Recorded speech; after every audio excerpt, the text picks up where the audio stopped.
really knows a lot about the history of Massachusetts, so I really liked learning about Massachusetts. Good, nice job. That's excellent. If you ever get an opportunity to go to Salem, Massachusetts, it's pretty cool. It's got a lot of information about the witches, lots of which you already shared tonight, but it's great. Thank you so much. You did a wonderful job.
The average pomegranate supposedly had 613 arrows.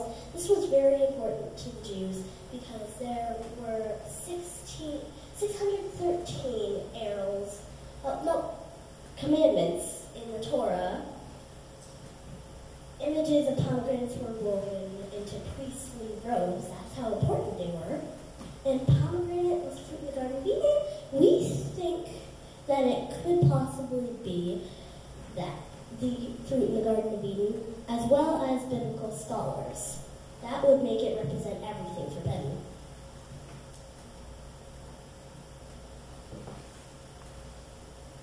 Pomegranates in Greek myths. There's a very famous myth about Hades and Persephone.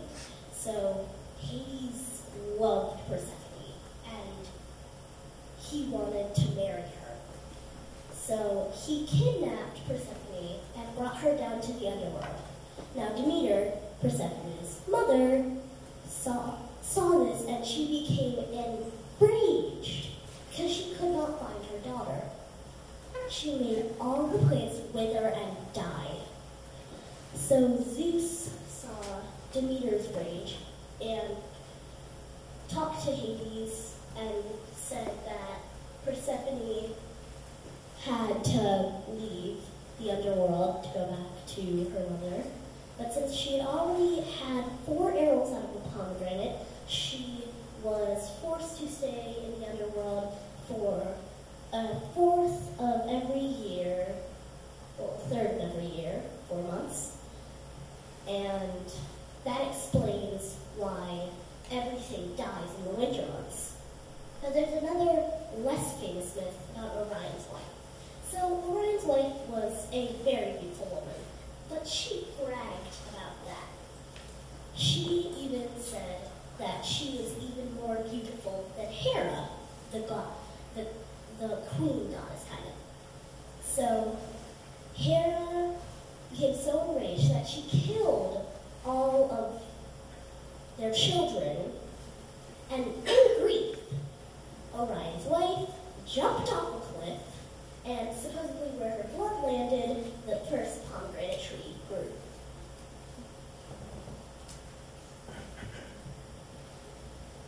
Growing and caring for pomegranate trees. This is a pomegranate tree right there. It's kind of interesting that pomegranates actually grow on trees. So, growing pomegranate trees. Step 1, take all the arrows out of the pomegranate. Step 2, take all the fleshy arrow off of the seeds and plant them. Make sure there's absolutely no arrow on any of the seeds. Step 2, keep the planted seeds in normal room temperature for 30 to 40 days before they will germinate. Here's a tip.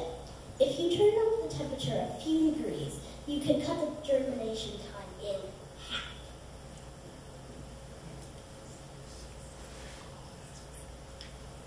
So a pomegranate's growth life cycle.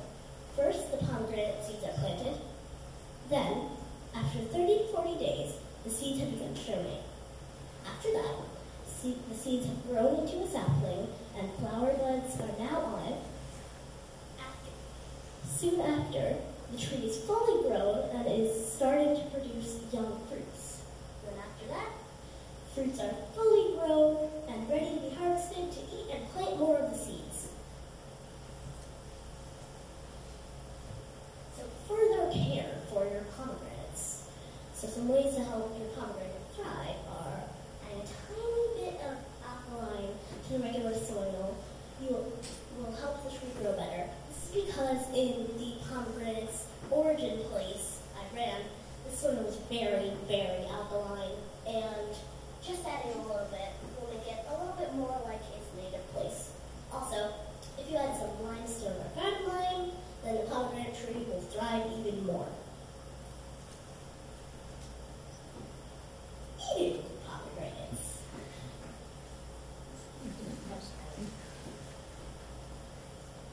So, how to remove the pomegranate arrows? First, you cut off the crown, or the top of the pomegranate. Next, you make deep cuts through the pomegranate in quarters, but not all the way through. Next, fill a bowl with cool water and break the pomegranate into quarters underwater. After that, gently rub all the arrows out of the pomegranate. Last, take all the arrows out of the bowl and dry completely. This process will take about 5 minutes. After that, enjoy.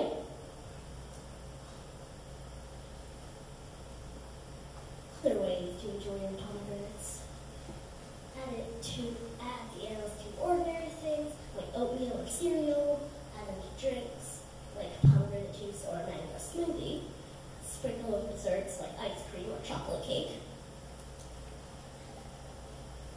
Fun fact. The scientific name for a pomegranate is Pudica granata. Pomegranate versus apple. There are many differences. Here are only a few. So there's the apple. The apple, there are thousands of apples all over the world. They are native to Central Asia. There are 52 calories per every 100 grams of apple. Now pomegranate, there's only one fruit related to it that grows on a remote island called Sumatra. That is called the Sumatran pomegranate. It's native from Iran to the Himalayas, and it is 83 calories per every 100 grams. Similarities. They're both native to some part of Asia. They can both be made into juice, both can be sweet, and both flower.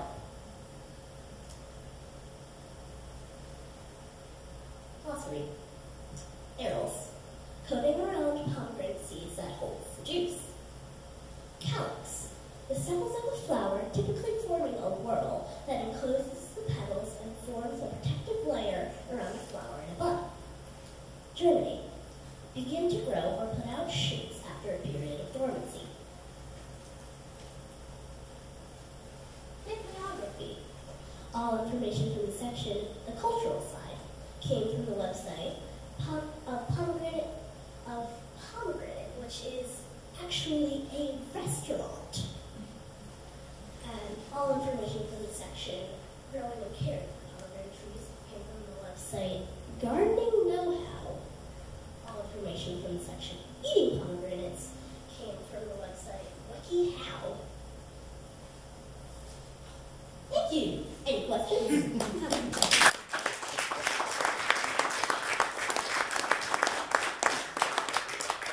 That was excellent. I have a question. Do you like to eat pomegranates? I think they are delicious, honestly. They are my favorite fruit. Really? And where do they grow? Do they need to be in a hot area or? I honestly have not researched that. I could do further research, but I just haven't done that yet. No problem. You did an excellent job. Anybody else have? Yeah. So Mrs. Fisher stole my question. Have you ever had pomegranate juice? Yes. Well, actually, no, I have not. Okay. But So I my think it tastes like pomegranate. okay. Why did you pick pomegranate? Well, the pomegranate is a very interesting fruit, and not a lot of people know about it. So I kind of want to raise the awareness. Good. Good. Nice job. Good job. Fantastic. Thank you so much.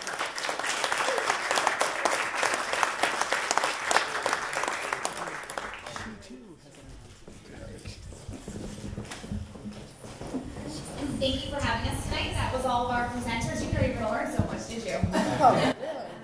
But thank you guys and girls for coming tonight and families. Thank you so much. And thanks for allowing us to show you some of our work. Oh, thank you so much. Everybody did an excellent job. It's clear that they worked very hard on these research projects, and we really appreciate you sharing it with us. Thank you so much.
That was adorable.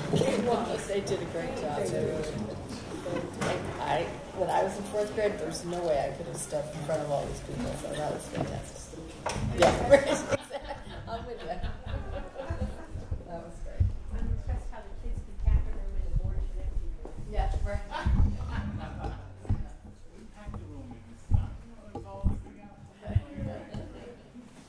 Okay, now we'll move on to our regular business, 2.0, the consent agenda. Does anyone have any item from the consent agenda that they would like to pull?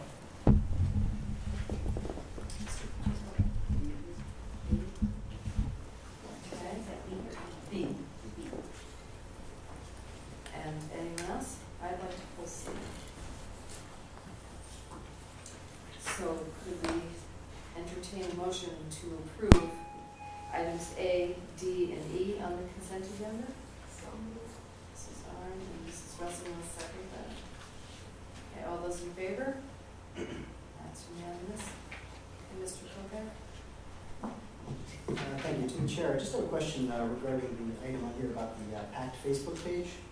What's the background on this? Is there a specific board policy that's involved in this?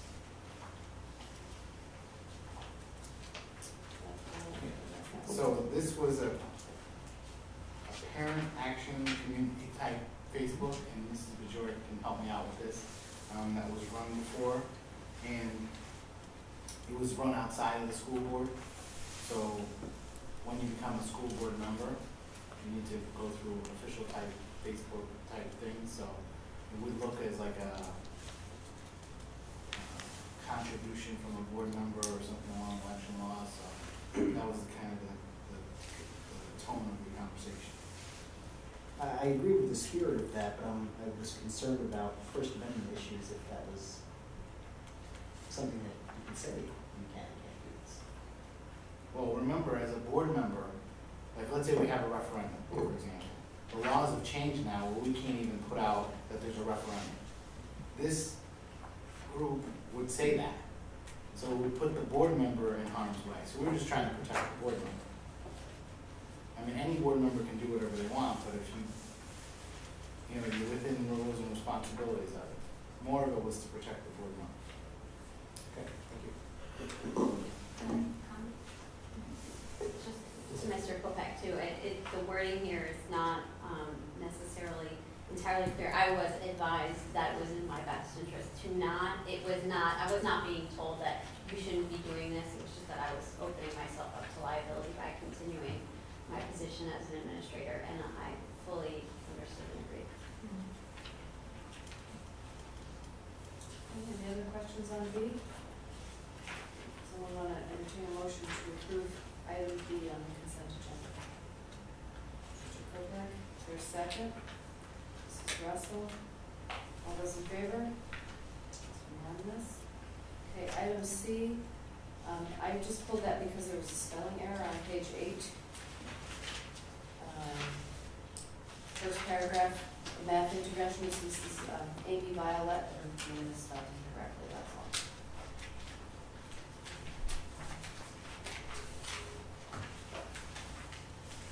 Mrs. Art? Move to approve item C. Thank you. Is there a second? Mrs. Russell? All those in favor? It's unanimous. Thank you very much. Okay, we'll move on to item 3.0, Secretary's Report, opportunity for Board of Education to add or delete urgent agenda items. Anyone has anything to add or delete? Okay, we'll move on to item 3.2, Rockville High School Student Representative Report. So the last time we were together, I talked about the fundraiser that Rockville was having for the miracle patients at CCFC. Well, it turned out to be a great event, and Rockville raised over $3,000. Also going on, the junior class is currently holding a Munson's chocolate fundraiser that helps with the cost of our junior prom. And lastly, BOAG has another Red Robin fundraiser coming up. So mark your calendars for February 18th from 5 to 8 p.m. where 10% of your total bill is given to help support the Rockville FA chapter. And at the last Red Robin fundraiser, we raised $500. Anybody have any questions? Through the chair, did you bring any of the Munson's chocolate for sale? Actually, but is there another meeting this month? Well, at the end of February, right, the 28th, is it too late? Will the No, that'll be good. That'll be Okay, great. bring some for us. And there's also these coupons for the Red Robin fundraiser that I can bring in. So interested. Thank you so much. Thank you very much for your report. Anybody else have any questions? Thank you so much. And now we will move on to item 4.0, Community Forum. Opportunity for comments on agenda items, potential future agenda items, or general information provided to the board from citizens and community organizations.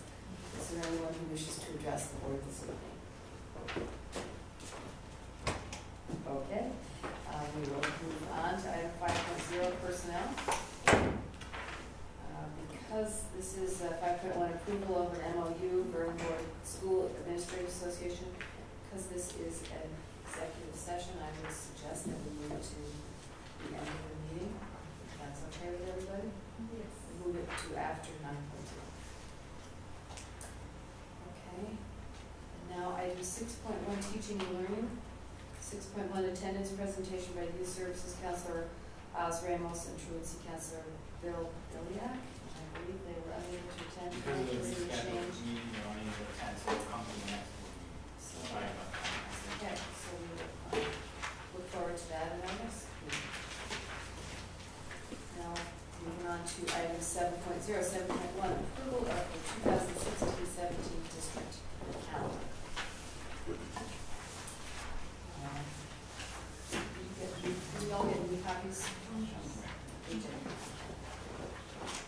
Anybody have any questions, concerns about the calendar as it presented?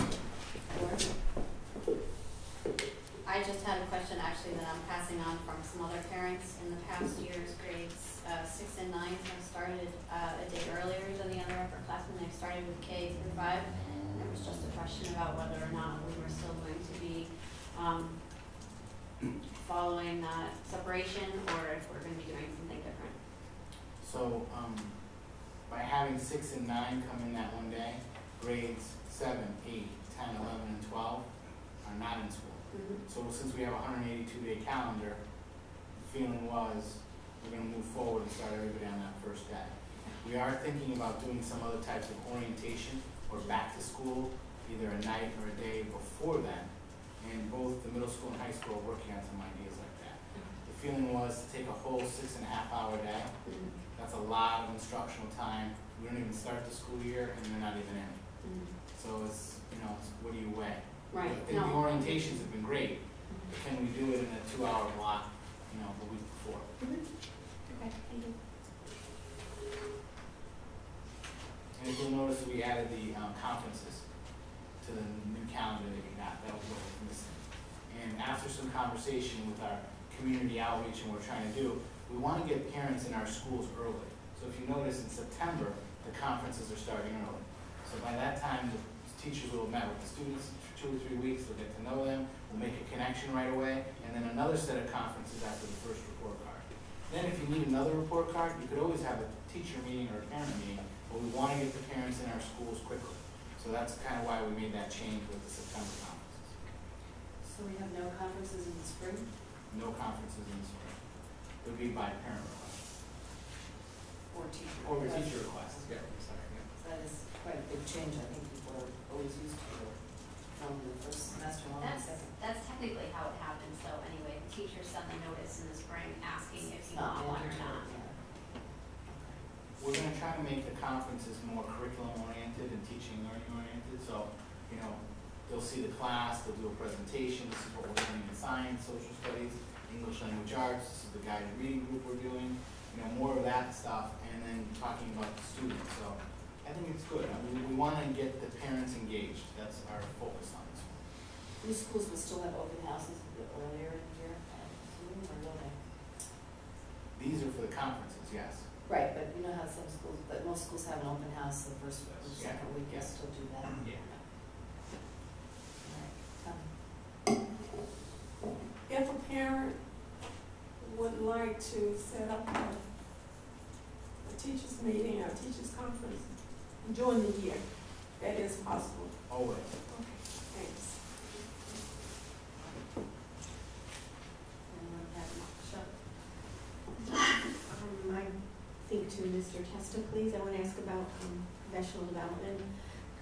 Simply because I don't remember, Bob, I think there are like 10 or 11 days there. Is that typically what we do, number one? And number two, will we be getting a report from you about what's planned for PD for next year? Yes. Okay. We just met, our PDEC committee just met last week. So we're just finishing up planning for our next day, which is in February. We have a full day in February next week, and then one more in March. But as I told the PDEC committee last week, we really should be focused on next year. So we already have been doing some planning as far as the curriculum work. I think we mentioned before we have a curriculum audit for K-8 curriculum that we're in the process of. Our facilitator starting in a couple next week, actually, the first 2 days for math. So that's going to be a common theme, and our calendar next year kind of reflects that. We have professional learning time, you'll notice, every single month from September all the way through February. And that was done purposely because we know that we need to use that time, especially at the K-12, but especially K-8, to focus on the curriculum work and the rolling out of the curriculum that we're working on right now. So. Thank you. Anybody else have any questions or concerns about what's presented? It's like a shorter Christmas break. A lot shorter. A lot shorter. But we get out early, so that's always nice. Chuck, I move to approve the district calendar as presented. is there a second? Mrs. Russell. Any other questions or changes, suggested changes? All right, all those in favor? It's unanimous. Okay. Now, approval of the proposed Board of Education 2016-17 budget. Mrs. Art.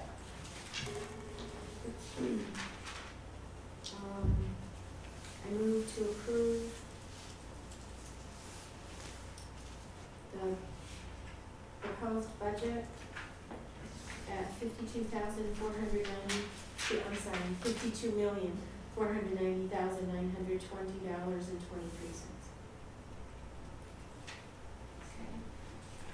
Second. Okay.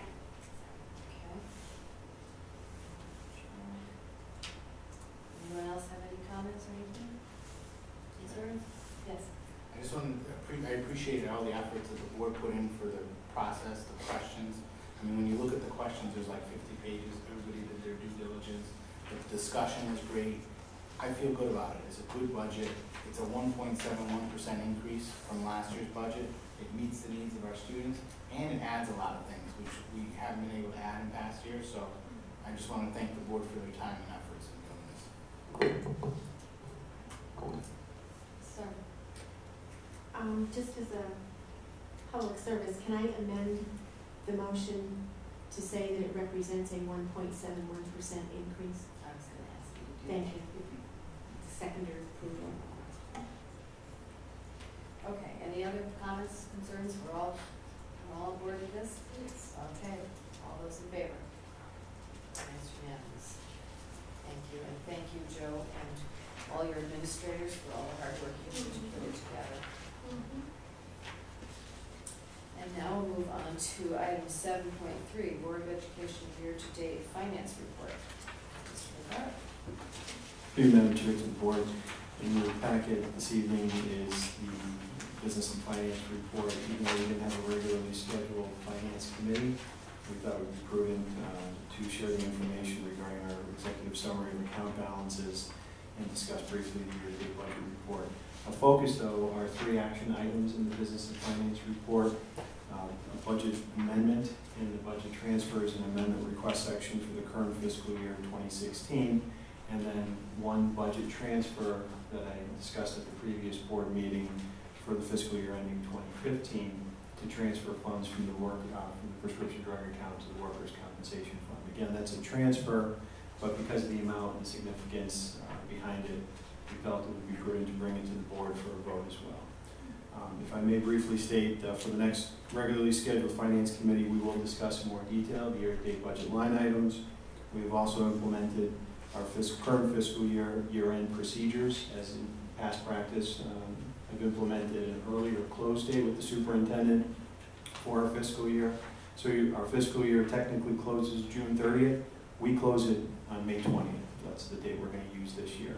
That gives us ample time to ensure the accuracy and timeliness of our fiscal year end close. And if there's any adjustments that need to be made, we'll have ample time to share them with the board and make the appropriate adjustments as necessary to close out our fiscal year and make sure all our line items are in the black. We also follow suit with our payroll and close our payroll as far as adjustments go on June 9th, again giving us the maximum amount of time to ensure the timeliness and accuracy of our financial records for the fiscal year closeout. So we close early, and more information will be shared at the next budget meeting, Finance Committee meeting. And we'll also be sharing with you our revenue updates for the current fiscal year, both on the revenues to the town as well as the revenue updates from the State Department of Education. And I know some of that information was shared to the board members in Mr. McCary's weekly newsletter report. So rest assured we will dive into that and sink our teeth into it at the next Finance Committee meeting as well. So at this point in time, Madam Chair, through you, I would respectfully request the board consider approving the first budget amendment request, which is Exhibit B, for the current fiscal year to transfer $17,345.50 from our contingency account to our principals and supervisors account under pupil services. This amount is specifically requested to address the additional funding that was required for the temporary services provided by Mr. Roger Wiley and Pat Stasko in the interim before we hired Karen as our new pupil services director. Okay, does anyone want to make that motion? Mrs. Arndt? So moved. Is there a second? Mrs. Russell? Any questions on that transfer? All those in favor? No, just that one. All those in favor? That's unanimous. Thank you. The other transfers are transfers that have already been made, but if there's questions, I'll be glad to entertain them before we move on to the next board requested action. Do you have questions about the other transfers and appropriations? Done to you, Madam Chair. The next requested action item for the board is Exhibit D. This is a fiscal year ending 2015 budget transfer request for $400,000 in the prescription drug account to our workers' compensation fund. And as a quick recap,